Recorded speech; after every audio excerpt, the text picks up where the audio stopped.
Bonjour à toutes et à tous, c'est Nolwenn du CEFI et aujourd'hui nous allons voir comment détourer rapidement une image dans Photoshop.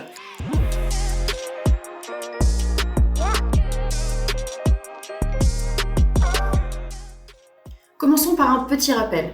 Quand on veut détourer une image, on fera toujours en sorte de ne pas supprimer des pixels et donc de ne pas détruire l'image source. Quand j'ouvre ici une image sur Photoshop, donc je les ai déjà ouvertes en avance, je vais toujours veiller à faire en sorte que l'image soit un objet dynamique. Pour cela, je vais déverrouiller mon calque, clic droit et convertir en objet dynamique.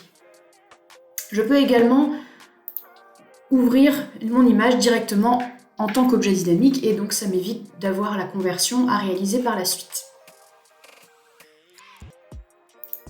Le fait que l'image soit un objet dynamique, ça permet de ne pas altérer les pixels de cette image et donc ça veut dire que si on l'agrandit, si on la rétrécit, etc., on pourra toujours récupérer l'image source. Donc veillez toujours à ce que les images importées soient des objets dynamiques.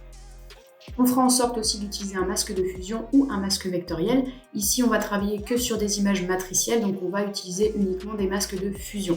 Ça permet de cacher des éléments de l'image sans les supprimer. Grâce à l'image en tant qu'objet dynamique et à ce masque de fusion, on pourra toujours récupérer l'image dans son état d'origine sans aucune perte de qualité. On commence ici avec cette photo. On voit bien que le personnage se détache du fond et je vais donc pouvoir utiliser un outil très pratique et assez récent dans Photoshop. Je vais commencer donc par me positionner sur l'outil de sélection rapide et dans le menu principal, j'ai l'option sélectionner un sujet. Sélectionner un sujet, c'est un outil très pratique. En un clic, il va me détourer le sujet principal de l'image, à condition qu'il se détache bien du fond.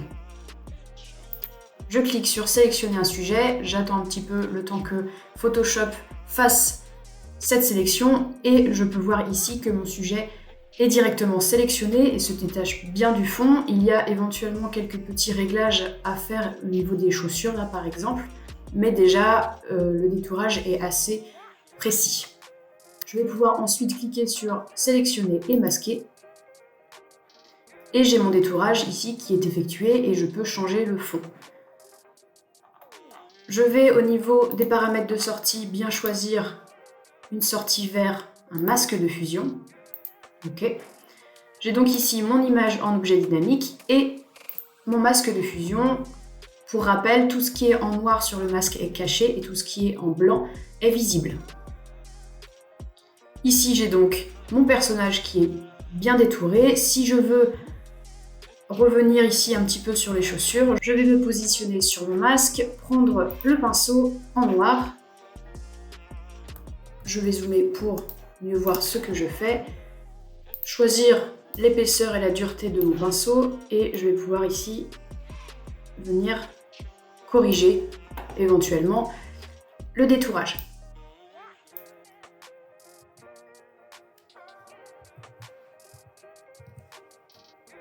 Ici, je vous ai montré donc l'outil de sélection rapide, mais surtout avec l'option sélectionner un sujet sur une personne. Ça marche aussi pour un bâtiment. Ici, par exemple, sur cette photo, donc je la convertis également en objet dynamique. Je vais pouvoir également utiliser la sélection de sujet.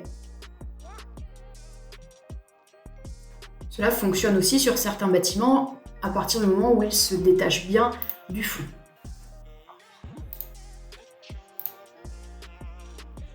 Donc ici, j'ai bien mon bâtiment qui est détouré et je vais pouvoir lui ajouter un autre ciel si je le souhaite.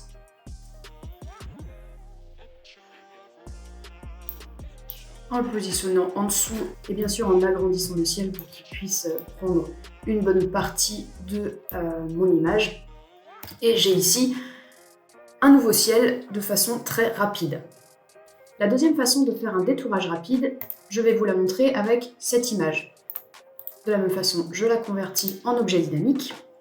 Ici, si je souhaite utiliser la même technique, donc la technique de sélectionner un sujet, vous allez voir que il ne va pas me sélectionner tout ce que je souhaite. Ici, par exemple, je souhaite sélectionner tous les bâtiments ou le ciel. je vois que je vais devoir de toute façon faire une sélection manuelle des autres éléments comme ceci si je le veux.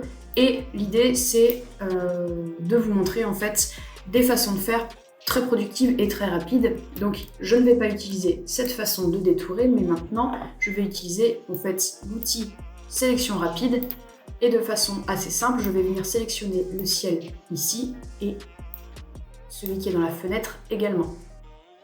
À l'aide de la touche Alt, je peux désélectionner la partie blanche ici, puisqu'il a débordé un petit peu, et ajouter un masque. Donc alors si je ne veux pas garder le ciel, mais plutôt les bâtiments, je fais un double clic sur mon masque et je clique sur inverser. Et ici, j'ai bien les bâtiments uniquement qui sont conservés. Il me manque un petit bout de fenêtre par ici, donc je vais reprendre mon outil pinceau et cette fois en blanc pour récupérer ma zone manquante. Et le détourage de mes bâtiments est réalisé. Si j'utilise la première méthode que je vous ai montrée en choisissant sélectionner un sujet, Photoshop va avoir du mal à reconnaître le sujet de cette image parce que le fond et le bâtiment sont dans les mêmes teintes. Je vais quand même vous montrer, donc en sélectionnant un sujet, on voit ici que le bord du bâtiment n'a pas été pris en compte. Donc il va falloir intervenir à nouveau sur le masque qu'on va créer. Ce qui n'est pas le but ici, puisque le but c'est de faire quelque chose de rapide. J'annule. Si je vous montre la deuxième technique, avec l'outil de sélection rapide, je vais ici sélectionner le ciel. Même résultat, ça me sélectionne également cette partie un peu transparente. Et donc, ma sélection n'est pas tout à fait nette. D'où l'intérêt de la troisième technique que je voulais vous montrer. Je vais utiliser l'outil plume. L'outil plume, je vais commencer par choisir le mode tracé, puisque c'est ce qu'on veut faire. Et je vais donc faire un tracé assez simple ici de mon bâtiment, qui est composé de lignes droites. Donc, je vais faire un premier point, un deuxième point et un troisième, en tout cas pour le bâtiment. Ensuite, je vais fermer mon tracé en faisant un point ici, là, et je ferme bien mon tracé en revenant sur mon premier point. Une fois que ces tracés sont faits, je vais pouvoir choisir ici de créer une sélection. C'est important de passer par la sélection pour créer un masque de fusion. En cliquant sur masque, vous allez créer un masque vectoriel, ce qui n'a pas ou peu d'intérêt ici sur une image matricielle. Donc je vais faire transformer mon tracé en sélection. Et ensuite, une fois que ceci est fait, je vais pouvoir cliquer ici sur l'icône de masque de fusion et enlever mon ciel, ou en tout cas je peux également le remplacer.